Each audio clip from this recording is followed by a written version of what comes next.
Bonjour femme de destinée. Je ne sais pas comment tu vas aujourd'hui, mais moi, c'est un plaisir d'être encore avec toi, de te retrouver pour cette nouvelle émission. Et nous allons aborder un sujet qui me passionne. Tu vas dire tous les sujets te passionnent, Stéphanie, c'est vrai. Mais on va parler de l'onction de Dieu.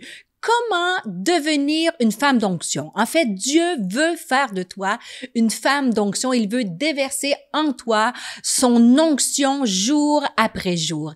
Et on va regarder à des clés que j'aimerais te partager, que j'ai mis en pratique dans ma propre vie et que je recherche encore parce que j'ai une soif de plus en plus de vivre, de marcher avec l'onction de Dieu dans mon quotidien, dans mon ministère. Et j'espère te donner cette soif aujourd'hui. Et juste avant de commencer, je veux te remercier pour les commentaires que tu mets sur le chat, pour tes demandes de prière, tes requêtes de prière. Je veux te dire que je prie pour toi, je les lis et je suis avec toi. Et j'aime aussi quand tu m'écris de quel coin du globe tu es, tu nous écoutes. On a des gens qui nous écoutent de partout. Congo, Diamène, si tu es du Congo, Côte d'Ivoire, de Montréal, de la France, de la Belgique, des Antilles, c'est fantastique, c'est vraiment, je pense que tu le sens, hein, qu'il y a tout plein d'amour et de joie pour moi de faire cette émission-là. Alors, merci de me suivre semaine après semaine et juste te dire que tu es précieuse. Et juste avant de développer mon sujet aujourd'hui, j'aimerais aussi t'offrir un outil pour aller plus loin dans ta démarche avec Dieu, aller plus loin pour peut-être que tu as besoin d'être rassuré par Dieu. Alors, je t'invite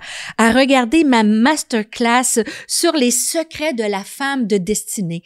Tu peux y avoir accès en cliquant sur le lien qui apparaît au bas de la vidéo et je t'encourage aussi à partager cette émission-là parce que je prie et tu sais, notre communauté augmente semaine après semaine, mais je prie qu'on puisse être vraiment un nombre très grand de femmes, une armée de femmes qui impactent le royaume de Dieu, des femmes épanouies, des femmes qui se réalisent, des femmes qui dépassent leurs limites, des femmes qui affrontent leur peur et ça, c'est toi, c'est moi. Et ensemble, en communauté, on va plus loin. Et aujourd'hui, je te parle de comment devenir une femme d'onction. En fait, comment être une femme solide, enracinée, malgré et à travers les défis de la vie. Et je vais te partager 3 principes tirés d'un passage de la Bible, et en fait de l'histoire d'un roi qui s'appelle Josaphat. Et les 3 principes pour devenir cette femme d'onction-là, c'est premièrement, tu dois entendre de Dieu. Tu dois, le deuxième principe que je vais regarder avec toi, t'attendre à Dieu. Et finalement, tu dois dépendre de Dieu. Et j'ai dit, ces principes-là sont tirés de la vie du roi Josaphat. Et Josaphat a été un roi, le roi de Juda durant le 25 ans et au début du 9e siècle, avant Jésus-Christ. Et tu peux lire son histoire dans le livre des Chroniques, en fait, dans 2 Chroniques au chapitre 20. Et on va regarder à travers une vignette de sa vie ces 3 principes-là et ce qui a fait de lui cet homme d'onction. Le premier principe, c'est entendre de Dieu. On va regarder comment Josaphat, alors qu'il est face à des ennemis, une des premières clés où il va aller chercher son onction, sa force, c'est qu'il a recherché Dieu. Je te lis le texte dans 2 Chroniques, chapitre 20, le verset 1 à 4. C'est écrit: Après cela, les fils de Moab et les fils d'Ammon, et avec eux des Maonites, marchèrent contre Josaphat. Josaphat est dans une saison où ses ennemis sont après lui, après son peuple. Il est entouré d'ennemis. Alors, il marche contre lui pour lui faire la guerre. On vint en informer Josaphat, disant, une multitude nombreuse s'avance contre toi depuis l'autre côté de la mer, depuis la Syrie. Et ils sont à Hatsatson, Tamar, qui est en Guédi. Dans sa frayeur, face à l'ennemi, dans sa frayeur, Josaphat se disposa à chercher l'Éternel et il publia un jeûne pour tout Juda. Juda s'assembla pour invoquer l'Éternel et l'on vint de toutes les villes de Juda pour chercher l'Éternel. Et le premier principe, c'est peut-être que tu es un carrefour de vie, peut-être que tu es face à des pressions personnelles, des pressions familiales, des pressions financières et tu as besoin de la présence de Dieu, de l'onction de Dieu. La première chose, c'est que tu dois chercher Dieu. Tu dois entendre ce qu'il a à dire pour ta vie, pour ta situation. Et Josaphat est entouré de Moabites, d'Ammonites, de Maonites et toutes les hits comme ça. Et je te dirais aujourd'hui, et peut-être tu peux me l'écrire dans le chat, et tu fasses comme Josaphat à des hits de ta vie, des maladies, des craintites, de la pauvretite, du stressite, de la jalousie, tout ça, des écœurantites des fois, et je dirais même de la cellulite. Peu importe, Dieu emmène si dans toutes les hits que tu peux faire face. Est-ce que tu es face à une situation autour de toi? Est-ce que tu as des hits autour de ta vie qui te causent de la frayeur, où tu es sans réponse, où tu ne sais pas comment agir, où tu as besoin de l'onction de Dieu? Cherche sa face. Ça dit, malgré sa frayeur, Josaphat se disposa, et dans d'autres versions, c'est décida et choisit de chercher l'Éternel. Et le terme « chercher » en hébreu, c'est « daras ». Ça veut dire une recherche privée de Dieu dans la prière afin d'avoir une direction. Ça veut dire il a consulté Dieu. Merci de me donner ton attention pendant quelques instants. Si tu es inspiré par le contenu que tu reçois sur Exponentiel TV, si tu as été touché d'une façon ou d'une autre, si ça t'a parlé à travers chacune de nos émissions, eh bien, j'aimerais faire appel à toi aujourd'hui en rejoignant les activateurs de destinée, en devenant un partenaire de cette mission. On veut rejoindre des multitudes de personnes comme toi pour impacter leur vie, les amener dans leur destinée. Alors, c'est simple. Tu vas dans le lien qui apparaît dans la description de cette vidéo et tu peux faire un don, tu peux devenir un partenaire mensuel et rejoindre ceux qui permettent la réalisation de ces émissions. Je te remercie déjà. Rendez-vous dans l'émission. Si je te fais une confidence, j'ai toujours recherché la direction de Dieu comme mère, comme épouse, dans mon ministère, dans les messages que j'apporte. Mais depuis la pandémie, Dieu m'a emmené à un autre niveau, à un niveau supérieur, de chercher à entendre encore plus spécifiquement ce qu'il veut que je fasse ou ce qu'il veut que je dise. Par exemple, lors d'une prédication, de plus en plus, je suis intentionnelle pour que Dieu me donne une parole, le don, peut-être un don de prophétie, un don de connaissance pour avoir la parole que les gens ont besoin d'entendre. Et il le fait, je te dirais que je le vois, j'entends des témoignages de plus en plus que Dieu, alors que je recherche à entendre de lui, il se révèle. Et j'espère dans cette capsule-là t'inspirer, te motiver à entendre de Dieu encore plus. Et je veux peut-être un petit conseil entre toi et moi de mettre en application. Moi, de tous les jours, depuis les dernières années, je demande, Seigneur, que ta volonté soit faite, que ton règne vienne, que ta volonté soit faite. Montre-moi ta volonté, montre-moi tes projets, montre-moi ta direction. Alors, une des clés pour marcher dans l'onction de Dieu, c'est recherche dans le lieu secret à entendre de lui, entendre sa voix. Et tu sais, c'est tellement important et tu sais que Dieu nous parle encore aujourd'hui. Comment Dieu va te parler? Il peut te parler lorsque tu vas lire la parole de Dieu. Je veux juste quelques clés rapidement en rafale pour te dire comment Dieu va te parler. Si tu le recherches, il va te parler à travers sa parole lorsque tu vas la lire. Il peut te parler par la parole prêchée le dimanche matin à l'église. Il peut te parler à travers des capsules comme Femme de destinée. Dis-moi un petit mot amen si Dieu te parle à travers ces capsules. À travers Exponentiel, toutes les ressources qui sont sur Exponentiel. Dieu te parle par des podcasts. Dieu peut te parler par la parole qui est prêchée. Il peut te parler par un pasteur, par les autorités de ton église. Il peut te parler par une prophétie, quelqu'un qui va avoir une prophétie, je te dirais, enfin, il peut confirmer. Je te dirais un petit conseil, n'agis pas directement suite à une prophétie. Commence à avoir une conviction, une parole confirmée dans ton cœur et la prophétie va venir confirmer peut-être quelque chose pour toi. Il peut te parler en te donnant une paix intérieure. Tu as quelque chose à accomplir, une paix qui est surnaturelle, une foi spéciale. Tu dis, tiens, je reçois cette paix, j'ai une foi pour ça. Donc, c'est une façon que Dieu parle. Il peut te parler aussi par une voix intérieure. De plus en plus, je tends l'oreille, comme je t'ai dit, à ressentir cette voix intérieure, me dire, Seigneur, est-ce que c'est ta volonté que je prêche ceci? Est-ce que c'est ta volonté que j'aille à cet endroit-là, que j'accepte cette invitation-là? Et tu peux le demander. Est-ce que c'est ta volonté que à ton travail, pour une promotion, pour tes enfants, recherche à ce que Dieu te parle? Il peut te parler, bien sûr, en ouvrant et en fermant des portes. Tu peux me dire, Seigneur, je veux entendre de toi, ferme la porte, ouvre la porte. Il peut te parler par la lecture de certains livres. Mais une femme d'onction, c'est une femme qui recherche à entendre de Dieu. J'aime le Proverbe, chapitre 3, qui nous dit, versets 5 à 6, ça dit, « Ne te fie pas à ta propre intelligence. » Et franchement, je voudrais parler à des femmes aussi. Des fois, lorsqu'on avance en âge, on croit qu'on sait faire, on a de l'expérience. Et c'est vrai que Dieu nous donne parfois la façon d'élever nos enfants, au boulot, à l'église, on sait faire des choses.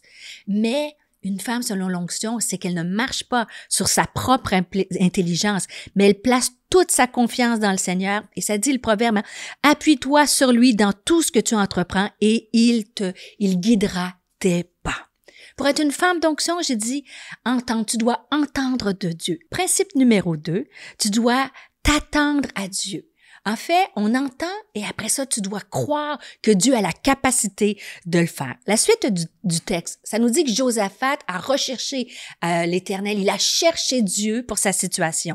Mais par la suite, au verset 6 à 9, ça nous dit « Josaphat se présenta au milieu de l'assemblée de Juda et de Jérusalem. Et il dit, « Éternel Dieu de nos pères, n'es-tu pas Dieu dans les cieux? » Et là, il commence à proclamer la grandeur de Dieu. Il commence à proclamer les promesses de Dieu. Parce qu'il a vu Dieu agir, il s'attend à le voir agir encore. Il va dire, « N'es-tu pas le Dieu dans les cieux? N'est-ce pas toi qui domines sur tous les royaumes des nations? N'est-ce pas toi qui as en main la force et la puissance et que nul ne peut résister? » Et une femme d'onction, c'est qu'elle croit que Dieu a dans ses mains toute la puissance et qu'elle a accès à cette puissance-là. Il va dire, « N'est-ce pas toi, ô notre Dieu, qui a chassé les habitants de ce pays devant ton peuple d'Israël et qui l'a donné pour toujours à la postérité d'Abraham qui t'aimait? Ils l'ont habité, ils t'ont bâti un sanctuaire en te disant, « S'il nous survient quelque calamité, l'épée, le jugement, la peste ou la famine, nous nous présenterons devant cette maison et devant toi, car ton nom est dans cette maison. Nous crierons à toi du sein de notre détresse et tu exauceras et tu sauveras. » Josaphat est face à l'ennemi. Il cherche Dieu, il cherche à entendre de Dieu, mais il s'attend à Dieu. Il dit, « Seigneur, tu nous as fait des promesses. Seigneur, tu es le Dieu tout-puissant. Alors, je m'attends que tu agisses dans ma situation. » Et c'est ça l'onction de Dieu, c'est croire au miraculeux de Dieu, que Dieu fait encore des miracles. Et je veux t'encourager, comme Josaphat, à proclamer aujourd'hui les promesses de Dieu pour ta vie, à proclamer aujourd'hui la parole de Dieu pour ta vie, pour ta maison, pour ta famille, pour ta destinée, pour la mission à laquelle Dieu t'appelle. Hein? La Bible nous dit, si Dieu est avec moi, qui sera contre moi? Attends-toi que Dieu est ton défenseur, qu'il marche devant toi. Ça dit, l'Éternel est mon berger, je ne manquerai de rien.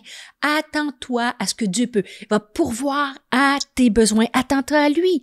Jésus a des projets de paix. Attends-toi que les choses qui arrivent, c'est pas la finalité pour ta vie, pour ton mariage, pour ta destinée. Dieu a des projets de paix. Attends-toi que Dieu est souverain, que Dieu a le contrôle de ta vie. Attends-toi à être guéri. Attends-toi à ce qu'il prenne soin de toi. Une femme qui marche selon l'onction, qui a l'onction de Dieu, c'est une femme qui entend de Dieu. Et c'est une femme qui s'attend à Dieu parce qu'elle croit que Dieu est le Dieu tout-puissant. Comme Josaphat, elle réclame les promesses. Et finalement, le principe 3, je termine là-dessus, elle dépend de Dieu. C'est une espèce de paradoxe entre je plaide, je proclame la parole, mais par la suite, je dépends de mon Dieu, comme un enfant qui dépend de son Père. Et la suite du texte nous dit, « Ô notre Dieu, n'exerceras-tu pas tes jugements sur eux, car nous sommes sans force devant cette multitude nombreuse qui s'avance contre nous, et nous savons que faire, mais nos yeux sont sur toi. » Et je veux t'encourager de rechercher Dieu, d'avoir confiance en Dieu et finalement de lâcher prise, de garder tes yeux sur lui, car il va agir. Attends-toi à le voir agir et dépends de lui. Et Dieu va leur dire dans la suite du texte, « Ne craignez point et ne vous effrayez point devant cette multitude nombreuse, car ce ne sera pas vous qui combattrez, ce sera Dieu. » Vous n'aurez pas à combattre en cette affaire. Présentez-vous, tenez-vous là et vous verrez la délivrance que l'Éternel vous accordera. Et Juda et Jérusalem, ne craignez point et ne vous effrayez point. Demain, sortez à leur rencontre et l'Éternel sera avec vous.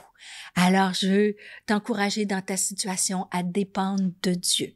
Et l'onction de Dieu va venir renouveler tes forces.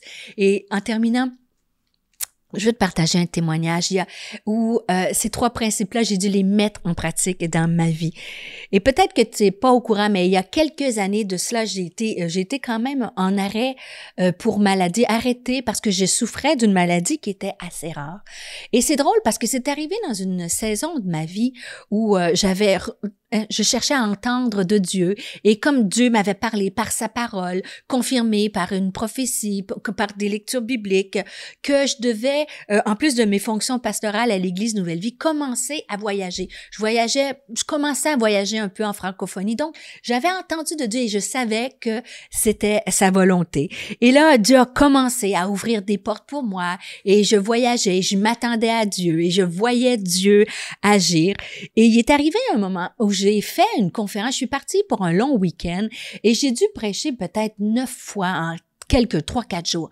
Et j'ai fait le retour Bruxelles-Montréal et quand je suis sortie de l'avion, j'avais la nausée, j'avais la migraine, j'étais complètement déboussolée. Et là, je me suis dit, bon, je dois être fatiguée, c'est normal, j'ai travaillé fort. Donc, je suis rentrée à la maison et la semaine qui a suivi, je suis allée travailler à l'église et j'étais vraiment pas bien. Et j'ai laissé passer 2 semaines comme ça. Et je me disais, qu'est-ce que j'ai? Et finalement, je me suis rendue au cabinet de mon médecin. Et rendue au cabinet, elle a pris la pression et j'avais la haute tension. Elle m'a fait des tests neurologiques. Elle dit, Stéphanie, ça va vraiment pas bien tout ça. Et finalement, elle m'a mis en arrêt de travail immédiatement. Elle me fait passer des tests, scan au cerveau, pour arriver à dire, finalement, ils ont trouvé un bon problème. C'est un problème de débarquement, le mal du débarquement. J'avais tellement pris l'avion avec la fatigue que, tu sais, on peut avoir ça sur les bateaux. Moi, c'est l'avion. Et elle m'a interdit de prendre l'avion. C'était complètement les assurances. Je n'étais plus assurée. J'étais en arrêt de travail. Et moi, j'étais confuse. Je comprenais pas parce que je me dis, Seigneur, j'aurais pu avoir une autre maladie, mais ça touchait directement mon appel. Je me dis, Seigneur, j'ai entendu de toi. Seigneur, je m'attends à toi, mais pourquoi je suis dans cette saison-là?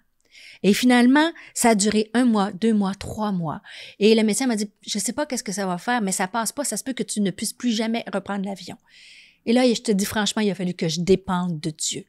Et j'ai commencé, comme Josaphat, à chercher, à dire, Seigneur, je ne sais plus quoi faire, mais mes yeux sont sur toi. Et d'une façon miraculeuse, dans les semaines qui ont suivi, je suis allée voir le médecin, j'allais mieux.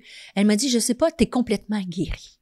Alors, je veux t'encourager d'être cette femme d'onction-là qui cherche, qui entend de Dieu, qui s'attend à Dieu et qui dépend de Dieu. Et tu vas voir, Dieu va intervenir dans ta vie, va te remplir de son onction.